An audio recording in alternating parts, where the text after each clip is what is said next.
Hello friends, कैसे हैं आप लोग सब। अपना केमिस्ट्री डेज चैनल में सबका स्वागत है। किसकी बात कर रहे थे अपन? सॉलिड स्टेट पढ़ रहे थे। आप लोग सोच रहे होंगे कितना लंबा खिंच गया ये। तो चिंता मत करो बच्चों, आज लास्ट वीडियो है इसका। 10 वीडियो ऑलरेडी आ चुके हैं, आज 11th वीडियो है, लास्ट वीडियो है। इसके बाद ये चैप्टर फिनिश। लेकिन उससे ज़्यादा इम्पॉर्टेंट है कि हर एक वीडियो उसको आप ध्यान से सुनेंगे, ध्यान से देखेंगे उसको। कोई भी कन्फ्यूजन्स हैं तो आप प्रीवियस वीडियो पे जाएंगे, उसको क्लिक करेंगे और उसको देखेंगे। कन्फ्यूजन्स बिल्कुल कहीं भी नहीं होने चाहिए। ठीक है, कर लें स्टार्ट अपना। ये पुराना देखना है अपन को, क्या क्या पढ़ा है अपन लोगों ने। चलो समराइज कर लेते हैं थोड़ा सा। बताओ क्या क्या देखा है अपन ने। देखो सॉलिड क्या होते हैं, कितने टाइप के होते हैं, क्रिस्टलाइन सॉलिड्स क्या होते हैं देख चुके हैं। आ गया समझ में सबको। उसके बाद क्रिस्टल स्ट्रक्चर्स हैं वो बात कर ली। देन हमने बात की पैकिंग की, बात कर ली। उससे पहले यूनिट सेल देखा, यूनिट सेल कितने टाइप के होते हैं। देन पैकिंग की बात की। वॉइड्स देखे हमने, tetrahedral voids, octahedral voids. Packing में पैकिंग एफिशिएंसी की बात कर ली थी, की थी। कुछ डायमेंशंस निकाले थे, आपके डायमेंशंस लेके कुछ कैलकुलेशंस की थी, कर ली थी। प्रीवियस वीडियो में हमने क्या बताया था आपको, डिफेक्ट्स की बात की थी बच्चों, इम्परफेक्शन डिफेक्ट्स, जो कि अपना कुछ पार्ट उसका हो गया था, कुछ रह गया था। उसी को कंटिन्यू कर लें अपन लोग। ठीक है, लेकिन इस वीडियो को देखने के लिए आपको प्रीवियस वीडियो पे पहले क्लिक करना पड़ेगा, उसको देखना पड़ेगा, तभी आप इसको कंटिन्यू करोगे। ठीक है ना, पढ़े आगे। चलिए, तो बच्चों मैं डॉक्टर संगीता गुप्ता, बने रहिए मेरे साथ। चलिए बच्चों हम शुरू करते हैं। तो क्या शुरू कर रहे हैं बच्चों हम, इम्परफेक्शन इन द सॉलिड, जो कि हम पहले ही कर चुके हैं, उसी को हम कंटिन्यू कर रहे हैं। इम्परफेक्शन इन द सॉलिड्स बच्चों आप अच्छे से जानते हैं क्या होती है, हम बात कर चुके हैं इसके बारे में। ठीक है, अब हमने कहा ये जो इम्परफेक्शन इन द सॉलिड्स है ये, या हम ये डिफेक्ट्स इन द क्रिस्टल्स हैं, कितने टाइप के होते हैं बच्चों बताओ। दो टाइप के। कौन कौन से? लाइन डिफेक्ट्स और पॉइंट डिफेक्ट, दो तरह के होते हैं। ठीक है, हमने आपको बताया पॉइंट डिफेक्ट जो है अगेन 3 तरह के होते हैं। कौन कौन से बताओ जल्दी जल्दी, फटाफट बोलो। Stoichiometric defect, impurity defect and non stoichiometric defect. लिख दें ऊपर, पॉइंट डिफेक्ट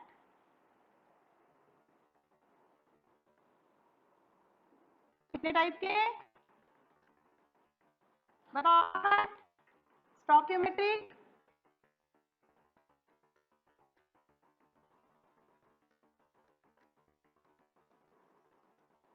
इम्प्योरिटी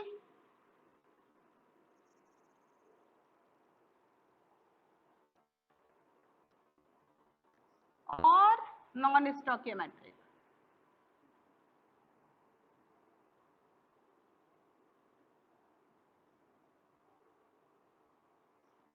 ठीक है, स्टोकियोमेट्रिक डिफेक्ट क्या होता है प्रीवियस वीडियो में हम कर चुके हैं कंप्लीट। आज किसकी बात करेंगे? आज बच्चों करेंगे हम इम्प्योरिटी डिफेक्ट की। तो नेक्स्ट आप हेडिंग डाल लीजिए, इम्प्योरिटी डिफेक्ट। डाल लिया? नाम से समझ में आता है इम्प्योरिटी डिफेक्ट का मतलब, कुछ इम्प्योरिटी मिक्स है। इसका मतलब कि आपका जो होस्ट क्रिस्टल है उसमें जो होस्ट एटम है, आपका क्रिस्टल है उसमें जो होस्ट एटम, कोई भी बाहर का एटम है वो कहाँ आ जाता है, आपके होस्ट एटम की जगह आ जाता है। तो उसको हम कैसा डिफेक्ट बोल देते हैं? इम्प्योरिटी डिफेक्ट बोल देते हैं। क्लियर? ठीक है, एग्जाम्पल देख लीजिए इसका, डायग्राम से समझ में आ रहा है। NaCl का जो क्रिस्टल है, मॉल्टन NaCl है, उसमें कुछ अमाउंट में क्या होता है, स्ट्रोंशियम क्लोराइड की इम्प्योरिटी प्रेजेंट होती है। तो होता क्या है, Na का जो आपकी साइट है, Na प्लस जहाँ है, Na plus replaced by the Sr+2। अब चूंकि आपकी इलेक्ट्रॉन न्यूट्रलिटी बनी रहनी चाहिए, तो क्या होगा, दो Na प्लस जो है वो चले जाएंगे, उनकी जगह एक Sr प्लस आ जाए, Sr+2 आ जाएगा। तो क्या होगा, एक क्या हो गया, वैकेंट साइट हो गई। वैकेंट साइट हो रही है, लेकिन क्या हो रही है, पूरी की पूरी स्टोकियोमेट्री आपकी मेंटेन्ड है। क्लियर? आ गई बात समझ में? तो ये डिफेक्ट कौन सा डिफेक्ट कहलाता है बच्चों? ये डिफेक्ट कहलाता है इम्प्योरिटी डिफेक्ट। ठीक है, क्लियर।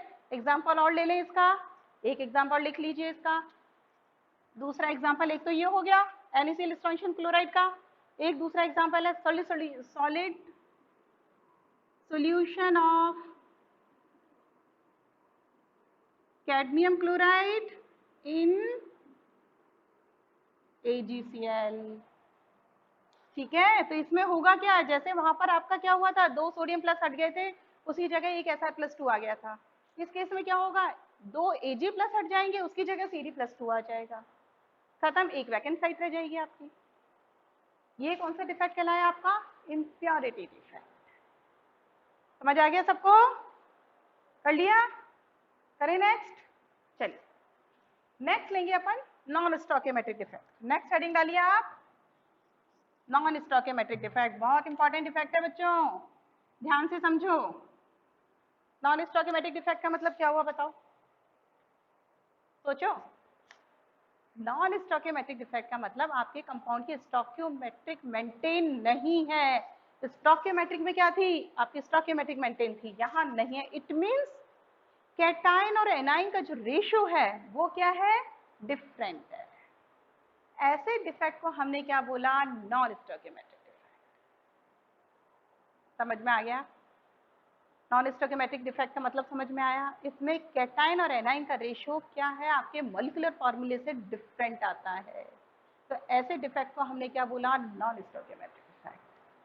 अब ये कब होगा, सोचो कब होगा, रेशियो अलग आ रहा है, या तो आपका मेटल ज्यादा होगा या मेटल कम होगा, तभी पॉसिबल है। तो या तो मेटल एक्सेस है या मेटल क्या है, आपकी डेफिशिएंसी है। तो दो तरह के रीजन हो सकते हैं, तो दोनों लिख लो। तो नॉन स्टोइकियोमेट्रिक डिफेक्ट कितने टाइप का, रटो मत बच्चों, मैं बार बार कह रही हूँ, समझो इसको। नॉन स्टोइकियोमेट्रिक कब मेंटेन रहेगी, जबकि आपका या तो मेटल ज्यादा है या मेटल कम है, तभी रहेगा। तो हम क्या कहेंगे इसको, अगेन 2 पार्ट्स में डिवाइड कर दें हम इसको, मेटल एक्सेस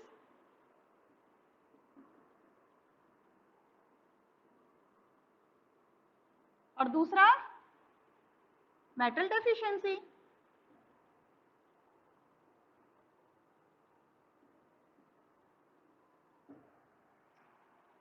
ठीक है, या तो मेटल ज्यादा है या मेटल कम है, तभी डिफेक्ट पॉसिबल है। अब क्या हो, सबसे पहले मेटल ज्यादा है वो ले लें अपन, जबकि मेटल एक्सेस है। तो फर्स्ट आप हेडिंग डालिए, मेटल एक्सेस डिफेक्ट। अब देखिए इसमें क्या होगा, अब मेटल ज्यादा है, सोचो जरा मेटल ज्यादा होने के रीजन क्या हो सकते हैं। भाई मेटल ज्यादा है, इसका एक रीजन तो ये है कि एनाइनिक वैकेंसी क्रिएट हो गया, एनाइन कम हो गया। एनाइन की जगह अगर वैकेंसी क्रिएट हो जाती है तो क्या होगा, मेटल अपने आप ज्यादा हो जाएगा। हो सकता है, भाई मेटल ज्यादा कैसे कैसे हो सकता है, हम ये देख रहे हैं। कब होगा, जब एनाइन नहीं है, उसकी जगह कोई वैकेंसी क्रिएट हो गई है, तो मेटल ज्यादा हो गया। तो फर्स्ट तो क्या हो गया, एनाइनिक वैकेंसी। तो हम क्या लिखें यहाँ पर, अगेन 2 तरह का, कौन कौन सा, एनाइनिक वैकेंसी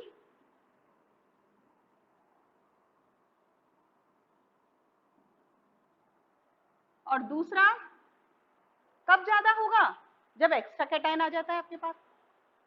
भाई मेटल ज्यादा 2 तरीके से हो सकता है, या तो एनाइनिक वैकेंसी क्रिएट हो जाए या आपके पास कोई एक्स्ट्रा आ जाए, तो एक्स्ट्रा कैटायन।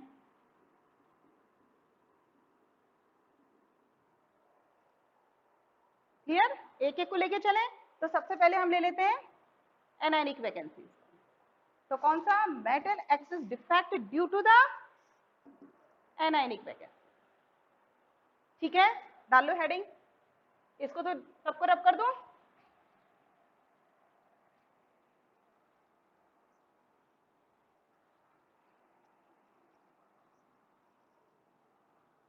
एनाइनिक वैकेंसीज, ऊपर ही लिख देती हूँ इसको,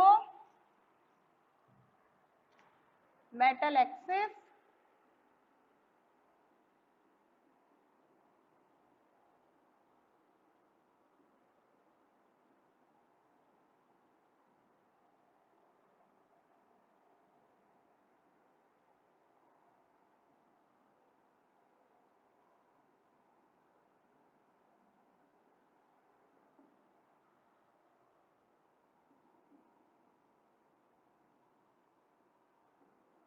ठीक है, एनायनिक वैकेंसीज की बात कर रहे हैं अब अपन।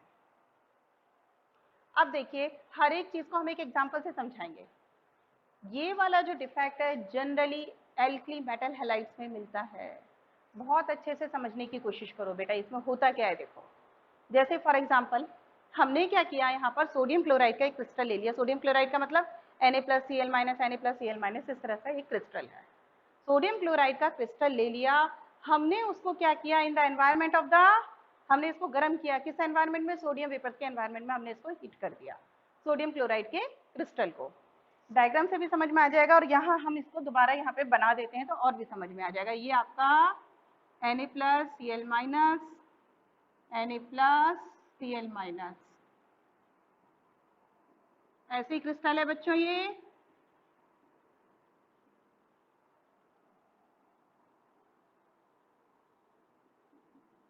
ठीक है ना, ऐसे बनाएंगे। ये किसका क्रिस्टल है, सोडियम क्लोराइड का क्रिस्टल है। इसको हम क्या कर रहे हैं, हीट कर रहे हैं, किसमें, सोडियम वेपर्स के प्रेजेंस में। होता क्या है जब हम इसको हीट करते हैं सोडियम वेपर्स के प्रेजेंस में, तो सोडियम वेपर्स क्या होती है, सोडियम आपका एटम्स जो है उसकी सरफेस पर डिपॉजिट हो जाते हैं।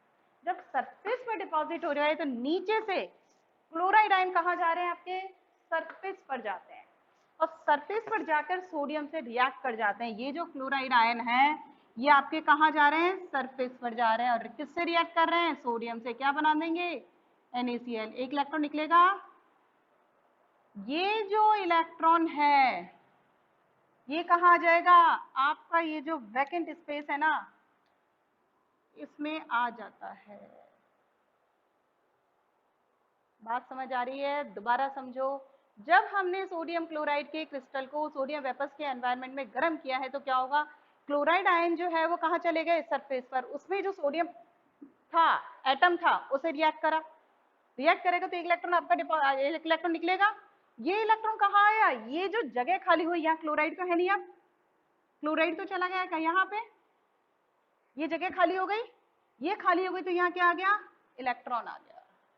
तो एनाइन की जगह क्या हो गया, इलेक्ट्रॉन आ गया। एनाइन की वैकेंसी क्रिएट हो गई और इसकी जगह क्या आ गया, इलेक्ट्रॉन आ गया। ये जो वैकेंट स्पेस है इसको हम कहते हैं एफ सेंटर। इसको बच्चों बहुत ध्यान से समझ लो, कई बार ये क्वेश्चन आता है एफ सेंटर क्या होता है। तो एफ सेंटर का मतलब आप समझ लो, एनाइन की जगह क्या आ गया, यहाँ पर वैकेंसी क्रिएट हो रही है, उस वैकेंसी में इलेक्ट्रॉन आ जाता है।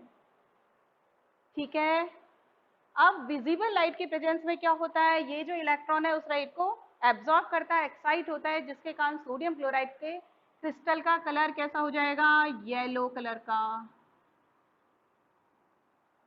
कब, जबकि उसको गर्म किया जाता है सोडियम एटमॉस्फेयर में। अगर आपको क्वेश्चन आता है कि NaCl का क्रिस्टल जो है वो येलो कलर देता है जबकि उसको हीट किया जाता है सोडियम एटमॉस्फेयर में, तो ऐसा क्यों, रीजन समझ में आ गया, due to the F centre. क्योंकि एफ सेंटर में इलेक्ट्रॉन आ जाता है, इलेक्ट्रॉन एक्साइट हो जाता है, कब, जबकि विजिबल रेज में उसको आपका रखा जाता है, तो वो उसको एब्जॉर्ब करके एब्जॉर्ब कर लेता है, एक्साइट हो जाता है, और कलर कौन सा देता है, येलो कलर। सबके क्लियर है ये चीज, ठीक है। इसी का दूसरा एग्जांपल ले लो, ये तो हमने NaCl को किसकी वेपर्स में गर्म किया, सोडियम वेपर्स में। दूसरा एग्जांपल ले लो इसी में, लिथियम क्लोराइड को जब हीट करते हैं in the presence of lithium vapours, कौन सा कलर देता है ये, पिंक कलर। याद रखना, ये याद रखने वाली बात है, क्लियर। इसी तरह से पोटेशियम क्लोराइड है, KCl को जब हम हीट करते हैं in the presence of the potassium vapours, कौन सा कलर देता है, वायलेट। याद रखना बच्चों, ये याद रखने वाली बात है। सोडियम क्लोराइड कौन सा कलर देता है अपना, yellow colour. Lithium chloride pink colour, potassium chloride violet colour. Direct questions आते हैं डिफेक्ट्स में और सीधे सीधे आंसर्स हैं, एक एक दो दो नंबर के क्वेश्चन बनते ही बनते हैं इनमें। और बहुत सिंपल क्वेश्चंस बनते हैं। क्लियर, सबके समझ आ गया? वैकेंसी, एनायनिक वैकेंसी समझ में आ गई। अब बात करते हैं एक्स्ट्रा कैटायन की। इसको आपको देखना है, नोट डाउन करना है तो नोट डाउन कर लो। करें आगे? चलिए नेक्स्ट कर लीजिए एक्स्ट्रा कैटायन। ये मैं रब कर रही हूँ बच्चों।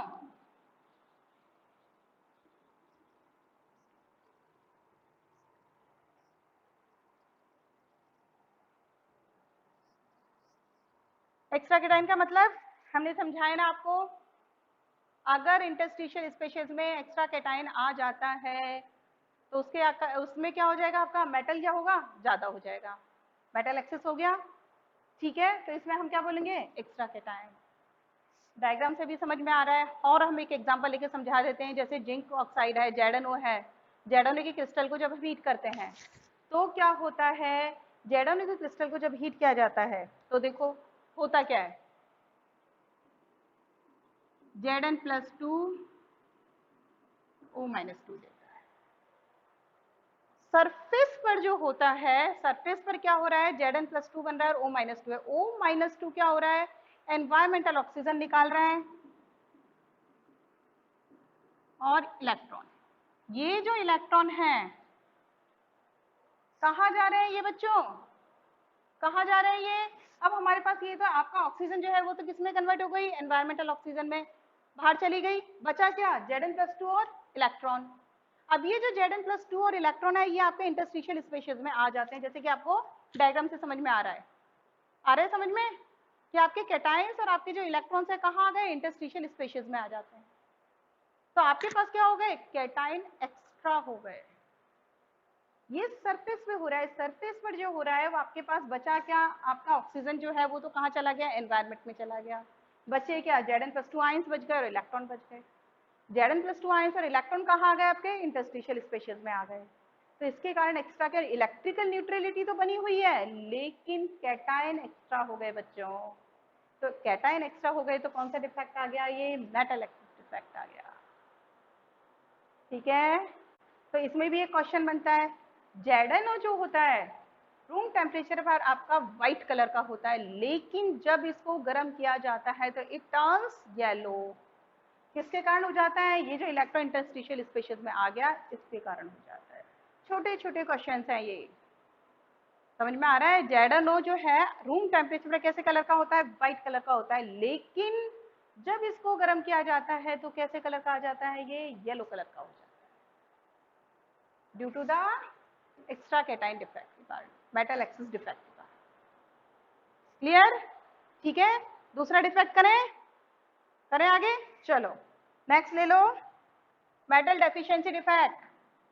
तब कर रही हूं मैं इसको,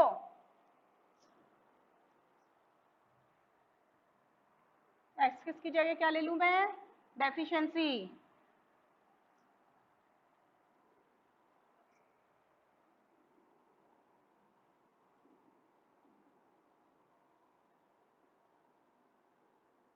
metal deficiency defect, metal deficiency defect का मतलब क्या हुआ बताओ, मेटल कम है, सीधी सी बात है, मेटल एक्सेस का मतलब मेटल ज्यादा है, डेफिशिएंसी का मतलब मेटल कम है, सीधी सी बात है।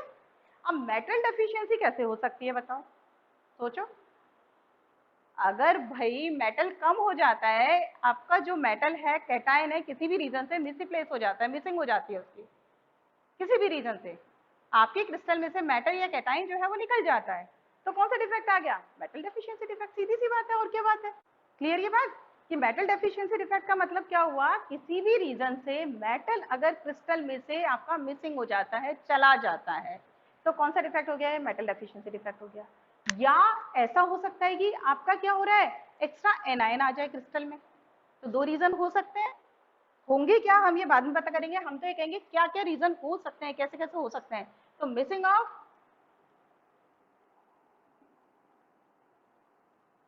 कैटायन या फिर एक्स्ट्रा एनायन, ये रीजन हो सकता है। तो सबसे पहले मिसिंग ऑफ कैटायन की बात करते हैं।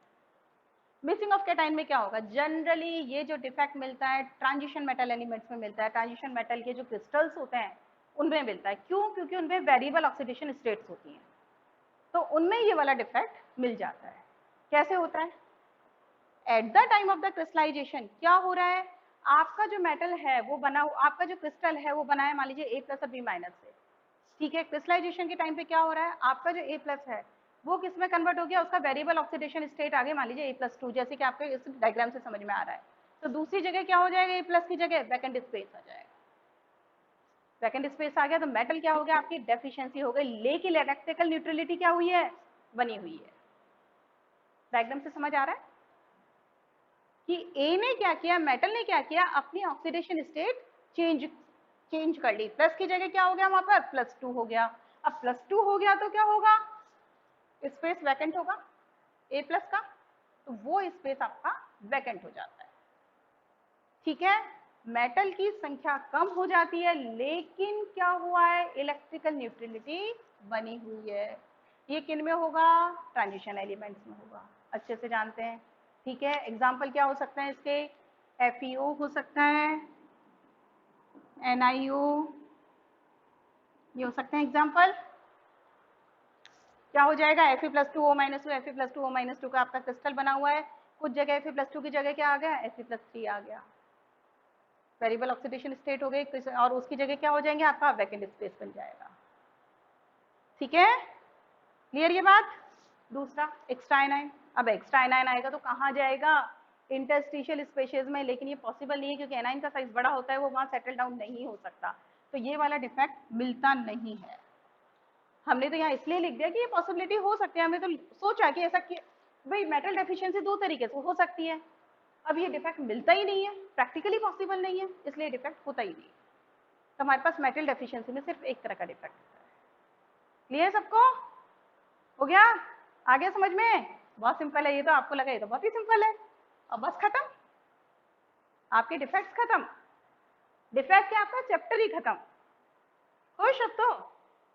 रोज सोचते थे कि कब ये खत्म होगा, ये वीडियो खत्म हो रही है, लेकिन ये चैप्टर खत्म नहीं हो रहा, फिर वीडियो आ गई, फिर चैप्टर खत्म नहीं हो रहा, आज सब कुछ खत्म, सॉलिड स्टेट कंप्लीट। बच्चों सॉलिड स्टेट हमने शुरू में भी बोला था, जनरली बच्चों को हार्ड लगता है, लेकिन आपने वीडियोस अगर ध्यान से सुनी होंगी, ध्यान से देखी होंगी, तो आप देख रहे हैं इतना कोई हार्ड नहीं है, बस इसको ध्यान से पढ़ो, समझ के पढ़ो, और ऐसा नहीं कि जब मर्जी आए 6th वीडियो निकाल ली, 7th निकाल ली, 8th निकाल ली, जो मर्जी आए हम देखें, ऐसे नहीं, कंटिन्यूशन में बैठ के पढ़ो, कंटिन्यूशन में वीडियोस देखो, तभी आपको बहुत अच्छे से समझ में आएंगे। और मैंने इसीलिए इसकी छोटी छोटी वीडियोस बनाई हैं, बहुत ज़्यादा एक साथ नहीं दिया कि आधा घंटा 1 घंटे की वीडियो एक साथ दे दी तो आपको उसको देखने में दिक्कत आ रही है, उसको पढ़ने में समझने में दिक्कत आ रही है। आप छोटे छोटे स्लॉट्स में इसको देखो, लेकिन बेटा इसको ध्यान से समझोगे तो देख रहे कि कितना सिंपल चैप्टर है, और इसमें से बहुत छोटे छोटे क्वेश्चंस बनते हैं और बहुत स्कोरिंग होते हैं, कुछ काटने के लिए कुछ होता ही नहीं नंबर, छोटे छोटे क्वेश्चंस हैं, 1 1 2 2 नंबर के क्वेश्चंस बन रहे हैं और इजीली हो जाते हैं। आ रहा है समझ में। और फिर भी अगर बच्चों को दिक्कत आती है तो आप कमेंट्स बॉक्स में कमेंट्स कर दिया करो, कोई भी प्रॉब्लम आ रही है। अच्छा लग रहा है ना आपको, अच्छा लग रहा है तो सब्सक्राइब करो फिर चैनल को, फिर क्या दिक्कत आ रही है, करो सब्सक्राइब। बच्चों अपने जो फ्रेंड्स हैं उनको भी तो बेनिफिट होने दो, फ्रेंड्स को शेयर करो, ठीक है। चलिए चलिए फिर मिलते हैं अपन, ओके, थैंक यू।